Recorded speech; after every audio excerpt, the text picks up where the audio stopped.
Hey, what's going on, everybody? I was sitting here tying up some rigs for plunking for Steelhead, and I wanted to share with you just basic setups for beginners on what you might need and best ways to kind of approach that. So, just starting off here to the right here on the top here, I got that one there. It's basic, pink with the Mylar spinning glow with a little cheater. Now you want a little bit extra, and that's this guy here. You want a little bit extra buoyancy on those to keep that from bouncing on the bottom. You want it up in the strike zone, so it's important. As you can see, each one of mine has a little extra, either a corky or a cheater on it. But basically, the theme is pink and white, pink and purple, pink and pink. Whichever way you want to tie it. Now, I do a egg loop setup on these. Now, the hoochie slid over it, but I can pull this up, and I'm actually able to put some bait on there, and that's actually one of the best things that you can do with plunking. You don't want to plunk these just by themselves. You want to put either some sand shrimp or some cured eggs, or even just prawns work really well. Just something with a little extra scent, and it's the best way to do it because they could swim up on it, they could see it, but you want to have a lot of scent on it. Now, going down here, just that's a white setup with the white spin and glow with the mylar wings, gives it a little extra shine, and with the corky and the white hoochie on there.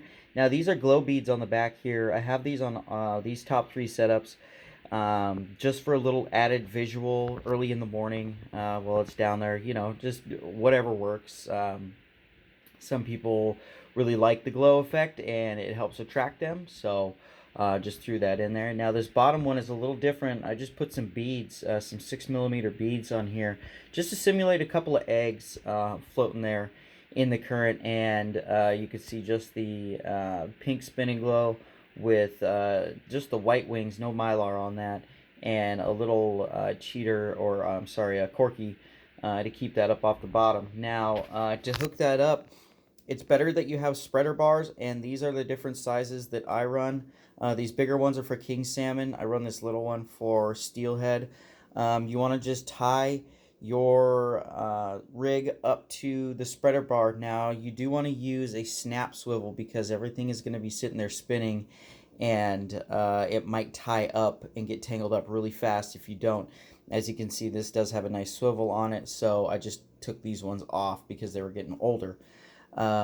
So you want to replace those, and then yeah, definitely have a swivel in there, or else it's just going to spin and get tied up.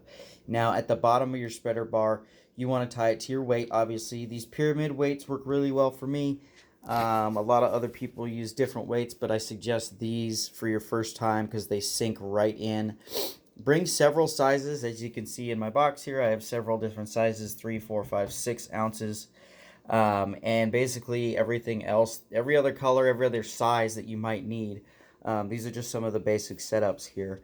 And you want to have, in between about 6 to 10 inches of line in between your weight and your spreader bar. You don't want to have that directly hooked up just to a swivel. That way you can actually get your stuff up in the strike zone. And yeah, that's just kind of a basic plunking setup. Now, I'll do a little how-to video once I get to the river, so that way I can explain a little more. But hopefully that helps some of y'all, and hope to see you guys out there catching a lot of fish.